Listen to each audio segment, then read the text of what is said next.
skills. I wanted to be one of the best basketball players to ever play.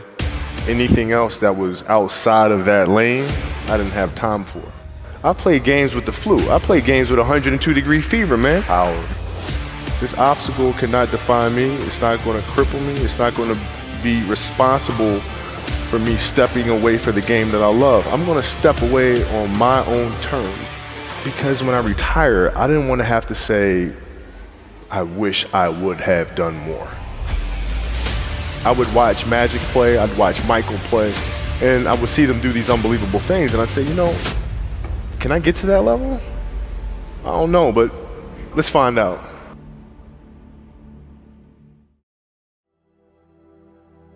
Who would Shaq be if he had your work ethic? He'd be the greatest of all time. If Shaq had your work ethic, he'd be the greatest of all time. Greatest of all time by a mile. Sure. He'd be the first to tell you that, for sure. I mean, this guy was a force like I have never seen. I mean, it was crazy. You know, a guy at that size, generally guys at that size are a little timid and they don't want to be tall. They don't want to be big. Man, this dude he did not care. He was mean. He was nasty. He was competitive. He was vindictive. I mean, yeah, I wish he was in the gym. I would have had 12 rings. Yeah, because listen, I don't deal with people that don't commit at that level, but then act as if they do. I don't deal with that. I don't. You know, he would say, okay, Kobe's not throwing me the ball. And, you know, media would take it and run with it and all this sort of stuff. And I'm like, well, bruh, if you were in shape, by the time I run down on a fast break and run back and then run down, you're still coming down the first time, bruh. Like, what the hell do you want me to do? Right? So a lot of our contention came from that. And even though he was older, you were still confronting him. You didn't care. Oh, I didn't care, man. From listen, day one, bro. From day one. I knew for sure, Rick Fox, my teammates, they all thought I was absolutely crazy the day me and Shaq got in a fist fight. After that day, they were like, okay, Kobe, you're certifiable. Fist fight? Oh, I'm not backing down. Listen, ain't no way. You know, there's a level of respect. And for Shaq, too, by the way, and I know he's told me that day was a big turning point for him, because it was like, you know, he's generally used to talking trash and saying what he wants and nobody really stepping up and challenging him on that. And when he saw me challenge him on that, he was like, this kid's crazy. All right, I can win with that. So at 13 years old, I had a kill list. And so, you know, they used to do these rankings. It was Street and Smith basketball rankings.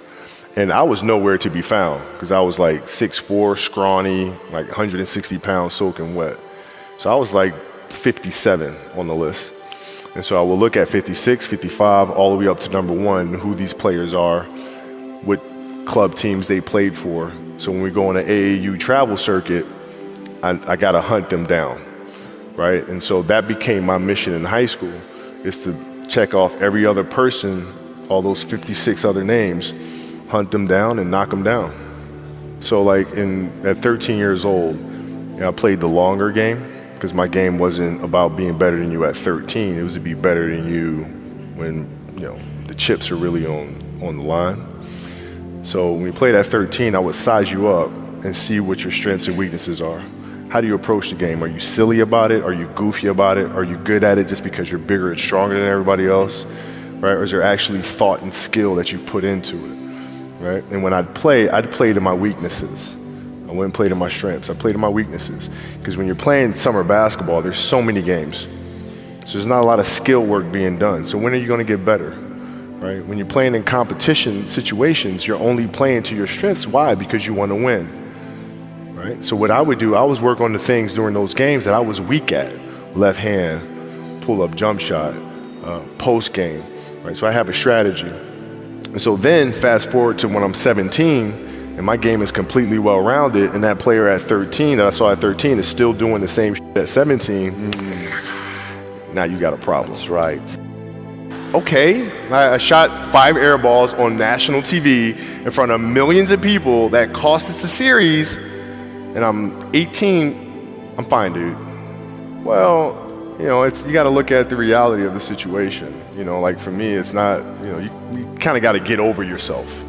Like, it's not about you, man. Like, oh, okay, you feel embarrassed. You're not that important. Like, get over yourself. That's where you go. Get over yourself, right? Like, you're worried about how people may perceive you, and like you're walking around and it's embarrassing because you shot 5 air balls. Get over yourself, right? And then after that, it's okay, well, why did those air balls happen? Got it. High school, year before, we played 35 games, max, right? Week in between, spaced out, plenty of time to rest. In the NBA, it's back to back to back to back to back to back to back. I didn't have the legs.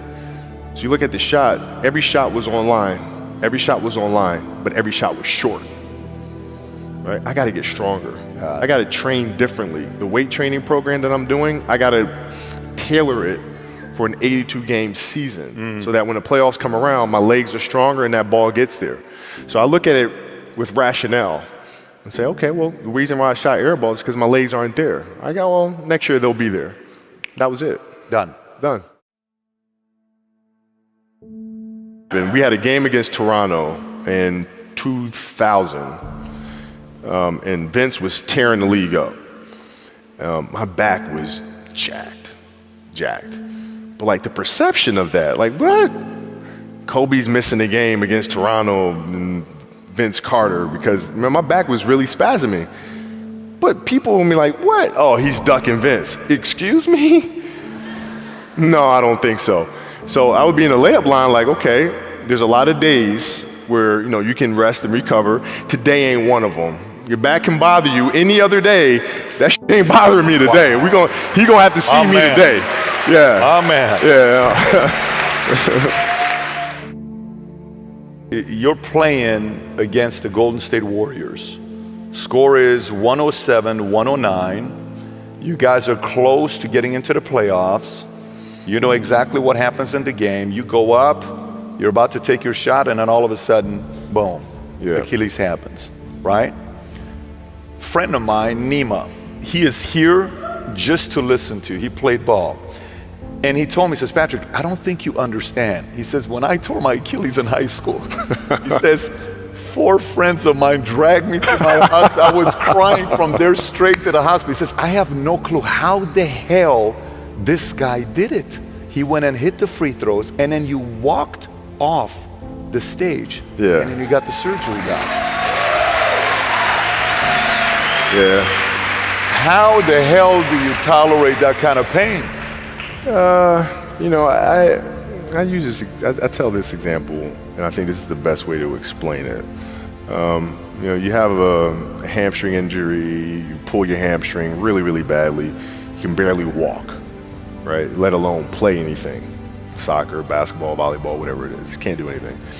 You're at home, all of a sudden a fire breaks out in the home, right? Your kids are upstairs, you know, wife is wherever she may be, you know, it's going down, right? I'm willing to bet that you're gonna forget about your hamstring, you're gonna sprint upstairs, you're gonna grab your kids, you're gonna make sure your wife's good, you're getting out of that house. The lives of your family are more important than the injury of your hamstring. And so when the game is more important than the injury itself, you don't feel that. But you go into the locker room, and then one of the reporters comes up to you and he says to you, Kobe, are you convinced that they told you it's probably torn Achilles? They're gonna do an MRI. Are you pretty convinced that's what it is? And your answer is yeah. Then one of the reporters says, but if anyone is gonna get through this, it's probably you, right? You put your head down and you say, oh man. Dude, wow. Achilles were like the kiss of death for athletes. Like, yes. I don't know if I can do this. I don't know. There's so many factors. There's the surgery that has to take place. The surgery has to go well, right? And then just, it's a tendon. I'm not dealing with anything that's muscular or things that I can control. I can't control a tendon. You know what I'm saying? So like, I don't know. And then thinking about what that process of recovery is going to look like. It's a long one. Do I want to do that shit? I don't know if I want to do it. I don't know. So that was the hardest part. You don't know if you want to do it, or you don't know if you are going to be able to come back from it? Both. Oh, like, both I don't know if I can do it. I don't know if I want to do it. Got it. I mean, it's a long, long Yes. process. But like, when I went in the trainer's room, my kids are in there, and you know they're looking at you and stuff, and I'm looking at them, and I'm like, you know, it's all right. Dad's gonna be all right. It'll be fine. It'll be all right. It'll be all right. It'll be all right. As a parent, you gotta set the example. You gotta set the example. This is another obstacle. This obstacle cannot define me. It's not gonna cripple me. It's not gonna be responsible for me stepping away for the game that I love. I'm gonna step away on my own terms. And that's when the decision was made that, you know what, I'm doing it. I'm doing it. You're a freaking beast, bro. Yeah, hey.